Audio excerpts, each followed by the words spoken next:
Ben bir alt odadayım aşkım. Berkay yardım edeceğim. Yayından izliyorum. Ne yapacağım? Bilmiyorum, dolaş. Tamam, ben alttayım. Lan ne dolaş? Nereyi dolaşacağım? Alo.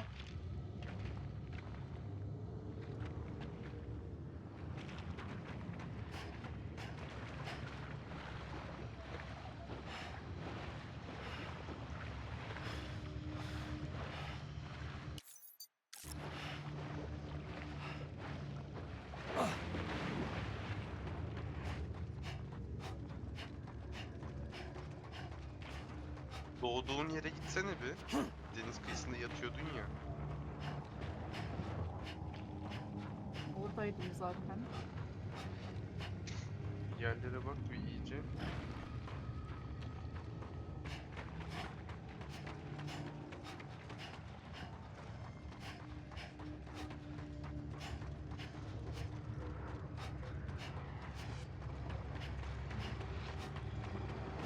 Yok hiçbir şey yerlerde.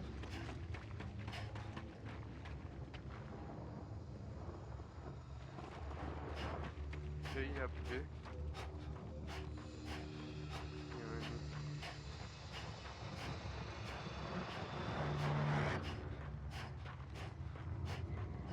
Yani çömelebiliyor musun? Yani şey, dinlen yapabiliyor musun? Hayır.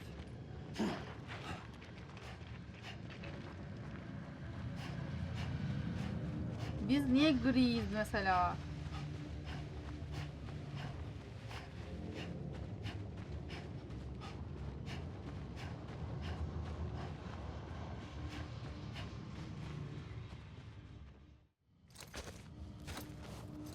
Heh, evet.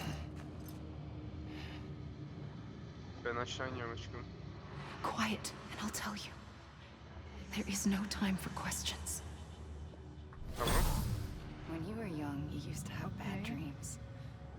You cried about them all the time. The truth is, those weren't your dreams. They were mine. For as long as I can remember, I've dreamt of the beach. Not just while sleeping, in my waking hours too. In my dreams, I watched the world end so many times. Countless past extinctions that decimated life on this planet. Again and again and again. At first, I didn't understand what I was seeing or why. And that wasn't the worst of it. There were other, more terrible dreams. Dreams of death and destruction. Of a massive extinction to come. Like this one. And I would always be the one to end it all. To bring about the last stranding. As I have today.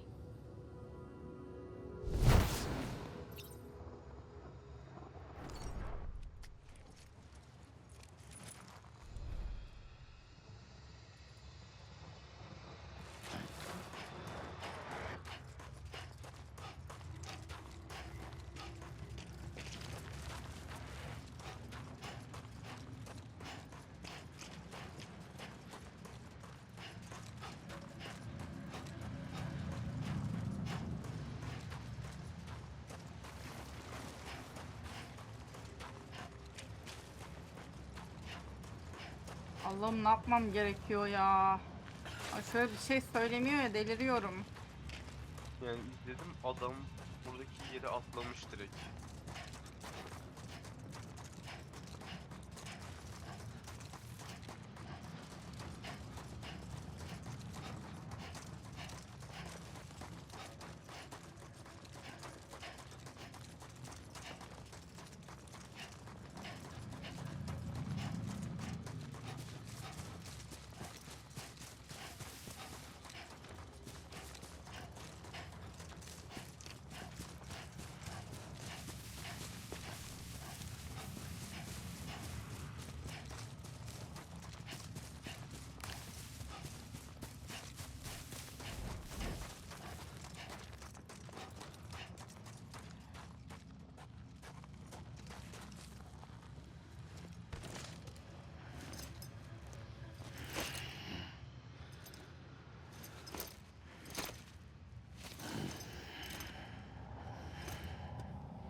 Beni buraya geri attığına göre oraya gitmeyeceğim.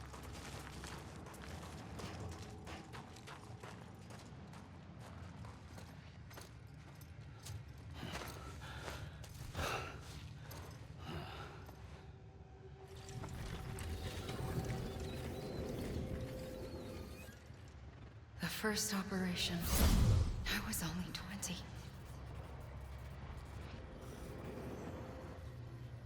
I opened my eyes and found myself on the beach.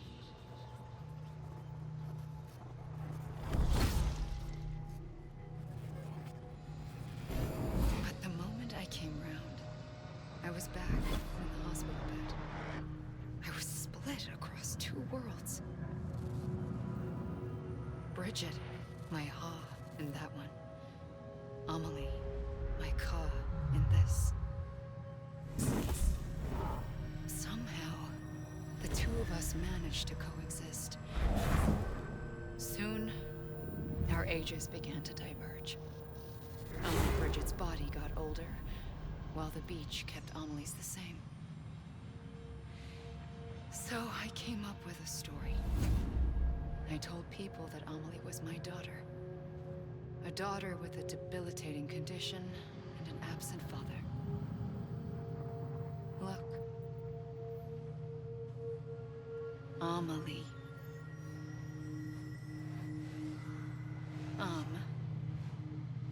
Is French for soul.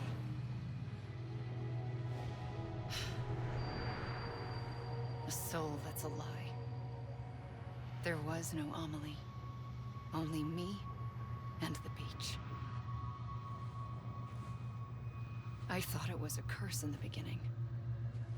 But later, I started thinking, maybe I can use this. I tried to find out more about the beach. Because understanding the beach had to be the key to interpreting my visions of the future.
Ne yaptığımı bilmiyorum. Koşuyorum şu an sadece.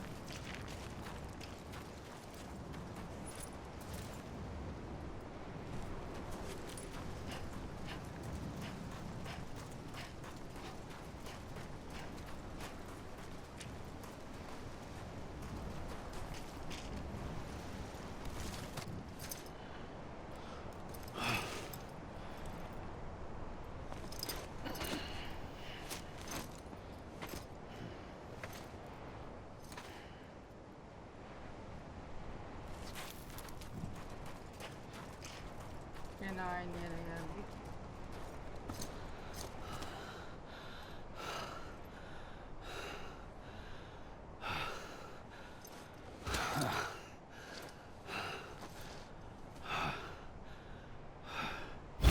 I realized the beach was connected to the world of the dead, which meant that somewhere out beyond it were the memories of time itself, including those of every organism that had ever lived. 4.6 billion years of biological history, a history that might even stretch back to the creation of the universe. The chiral network and everything that followed was born from my pursuit of that knowledge. By passing data through the beach, we were unbound by the restrictions of time. Simulations that would have taken years or more were simple and effortless. everything that the Earth had lost and forgotten could Alo? be reconstructed and reclaimed. Alo? But shortly after we began our research, America saw its first void out. Thought I was running out of time, that my nightmares were becoming a reality. So I raced to complete the chiral network as quickly as possible. The past held all the answers. If only I could find a way to piece them together. A network that bridged our world and the beach. That might do it, I believed. So I started researching bridge babies. Children bound to the world of the dead. What causes an extinction entity to come into being? What was the reason for the previous 5 mass extinctions? The answers to those questions would tell me how to stop the 6th. I founded bridges, more determined than ever to build a chiral network that would cover all of America. But the longer I fought my war against the inevitable, the weaker I became. My Ha had cancer. The beach's punishment, maybe, for not playing along like a good little EE. And then, just like that, my Ha was gone. I couldn't finish what I'd started. So, I asked you to do it for me, and you did. You helped us complete the network, helped us to reclaim everything the universe experienced from its inception to this moment. Every mystery was ours to solve, like this one. Once, there was an explosion. A big bang that gave birth to time and space. Thing is, it was more like a big fluke. All that matter and antimatter should have canceled itself out, leaving nothing. But somehow a tiny speck of matter survived. Just enough. Enough to make this world and everything in it. A world that shouldn't be, a world out of balance. Order inevitably gives way to chaos. Everything that lives must inevitably die. It's like the universe is trying to return us to the nothing we came from. Maybe the Big Five were its best attempts to finish us off.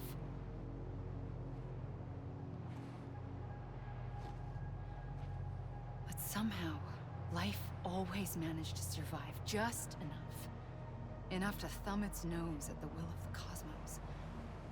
You know, I'm starting to think that extinction might be the key to overcoming total annihilation. It forces life to fight to survive, to endure, to exist. That's why the Big Five ultimately rekindled life instead of extinguishing it. From the ashes of the dead rise the living. Stronger and wiser. Inheritors of the legacy of existence itself. They defy the universe and refuse to surrender. They say, we're just getting started. Extinction is an opportunity.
Ne koşturuyorsun bizi işte. Anlatsana anlatacaktın. Değil mi? Şu isimleri falan oyun sonunu gösteriyor işte. Sırf o.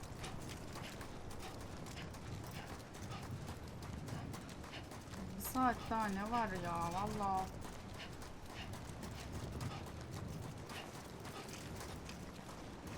Aynen var.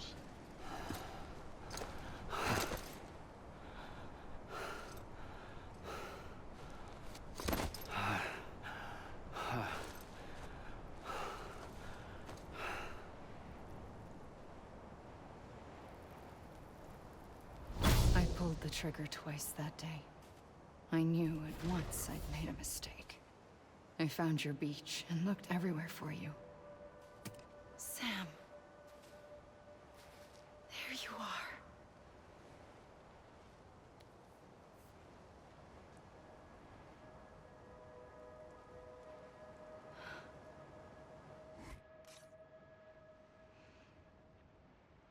Nasıl yani? Ne oldu? Elindeki bebek biziz. Ha.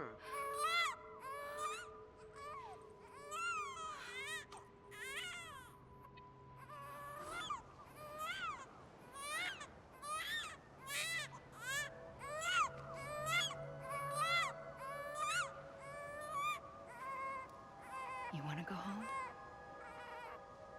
Let's go home.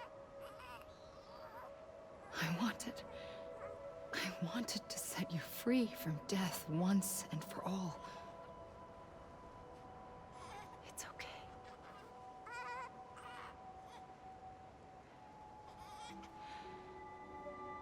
I know the way.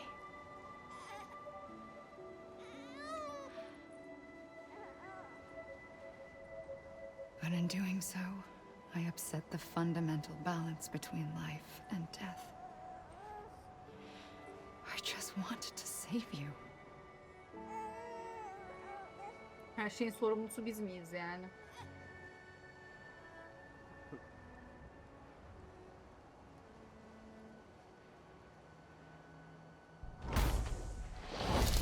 I am an extinction entity. It's my fate to lead our species to extinction. But that moment, you became part of that fate. You became a repatriate, and dooms started spreading my nightmares to others throughout the world. It was me that got you and everyone with dooms into this. Oyuna bak gizlenir ama oyun Not long bitti. after, the Death Stranding Onlarındayız. occurred. The dead clung to our world, and BTs used my beach to cross over and devour them, triggering more void outs. A catalyst that would set the world on a path to extinction. It was my duty to serve as a sacrifice, to wait and watch it unfold from this beach. That, or hasten the last stranding and end this slow death. Given these, my only options, I chose to end it quickly. But to trigger the last stranding, I needed you, a part of me. Here too. I would be Yeah. able to witness extinction consummated with you by my side. Ne oldu? But now that you're here, there's another Albay choice. yazmış da of ya diye. You can cut me off. An EE doesn't have that option for itself. But in my nightmares, I saw another future. One that you chose. One where extinction is hope against total annihilation. Gene mi koşacağız? Koş.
bir şey yapıyor muyuz?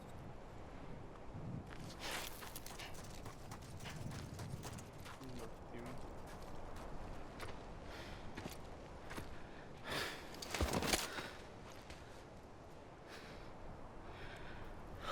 A gun won't help you here.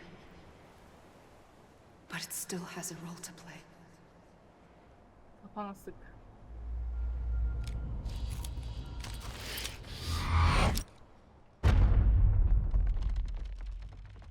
Harbiden kafasına sıktı.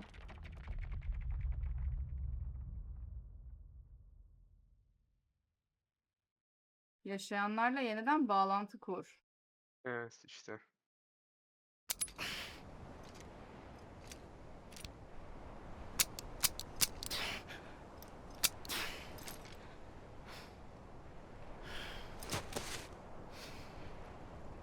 Listen, Sam. I was the one that brought you and Cliff together again. There was something I wanted you to know. You were never abandoned. And you're not alone. Don't you see, Sam? You have to live. Aha.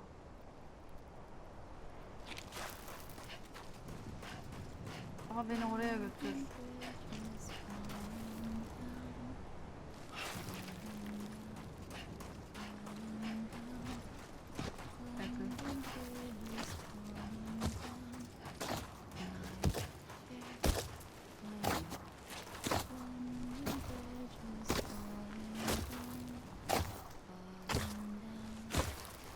Ben bir süre daha yokum arkadaşlar. Üzgünüm.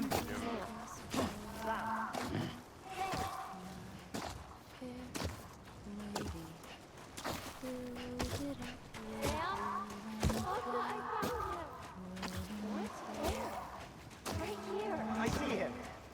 This way. He's over there. Over here, Sam. Neredesiniz oğlum? Coming, Sam. You ready, Raja? I see you. Okay. Luke, take me to Sam.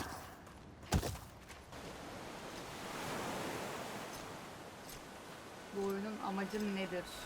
Dünyanın sonunun gelmesini engellemek. Don't give up. You're still connected.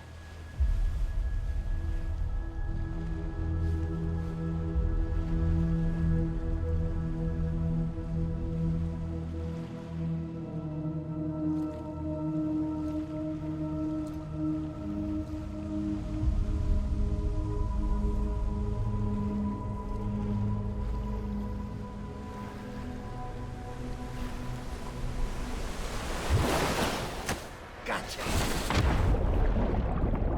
Ha bizi yakaladı.